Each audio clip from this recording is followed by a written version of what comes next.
apakah di dunia ini ada yang bisa menyalahkan Allah? Apakah di dunia ini ada yang bisa lepas diri dari kekuasaan Allah? Ada bisa yang lari dari genggaman Allah? Ada yang bisa keluar dari kerajaan Allah? Tidak ya ikhwani.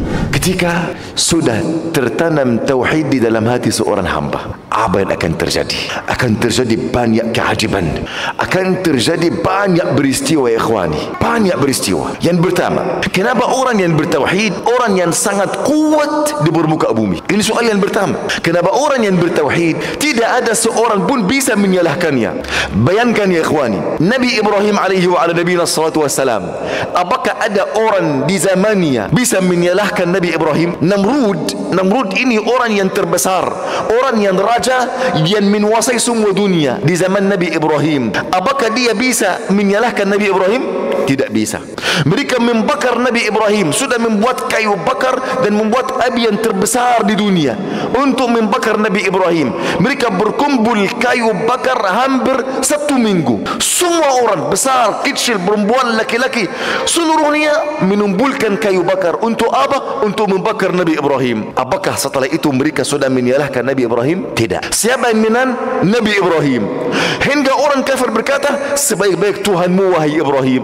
Kerana Tuhan mereka tidak bisa membela mereka, Tuhan mereka tidak bisa menguatkan mereka, tidak bisa menolong mereka. Padahal Tuhan Ibrahim menjaga Ibrahim di dalam api yang membakar seluruh hal yang mendekatinya. Kenapa? Orang yang bertauhid yang sangat kuat. Tahu kenapa ya ikhwani? Karena kekuatannya bersumber dari kekuatan zat yang mereka mentauhidnya, Allah Jalla Jalaluh. Orang yang bertauhid menambil kekuatannya dari siapa? Dari zat yang dia mengisakannya, yang dia mentauhidkannya, dari Allah Jalla Jalaluh. Saya bertanya, apakah di dunia ini ada yang bisa menyalahkan Allah? Apakah di dunia ini ada yang bisa lepas diri dari kekuasaan Allah? Ada bisa yang lari dari genggaman Allah? Ada yang bisa keluar dari kerajaan Allah? Tidak ya ikhwani, tidak ada sama sekali. Bayangkan raja semua dunia yang bisa menguasai dunia, orang yang sangat zalim, yang sangat kuat di dunia ini. Siapa? Fir'aun. Berkata, ana rabbukumul a'la, aku Tuhan kalian yang tinggi. Apa yang terjadi? Allah menjadikannya tenggelam di dalam air. Taib, Allah membinasakan Fir'aun. Ketika Fir'aun lemah atau sangat kuat? Sangat kuat. Jika Fir'aun di antara bala tentaranya semua berlengkapan alat beran ini sangat kuat, Allah subhanahu wa ta'ala membinasakan Fir'aun. Hingga jika Fir'aun sudah tenggelam di dalam air, sudah melihat tanda kekuasaan Allah, sudah melihat turunnya para malaikat dari langit, dia berkata, aku beriman kepada Tuhan Bani Israel. Lalu Allah tidak menerima imannya. Kenapa? Kerana ini namanya iman darurat. Dia terpaksa.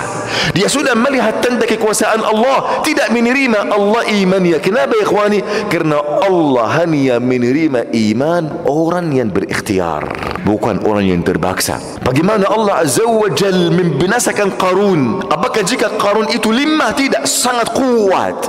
Dia berbangga-bangga dengan nikmat yang Allah berikan untuknya. Dia sombong kepada manusia terhadap nikmat yang Allah berikan untuknya. Dia berkata, ma utituhu illa ala ilmin indi. Aku diberoleh nikmat ini kerana ilmu aku, kekuasaan aku, akal kecerdasan aku. Apa yang terjadi? Allah membinamakan Qarun dan rumahnya di dalam bumi sampai hari kiamat. An-Namrud, raja yang di masa Nabi Ibrahim alaihissalam. Bagaimana Allah membinasakan An-Namrud? Kerana ada nyamuk masuk dari hidungnya ke otaknya. Jika nyamuk itu terbang di dalam otaknya, dia tidak bisa istirahat kecuali dimukul. Akhirnya dia suruh pala tentaranya untuk memukul beliau dengan sandal mereka supaya lalat ini berhenti. Kerana jika dia bergerak di dalam otaknya, dia seperti gila. Akhirnya dia mati kerana apa? Banyak orang memukul dia. Dan ini raja yang menguasai semua dunia. Waliyadzubillah.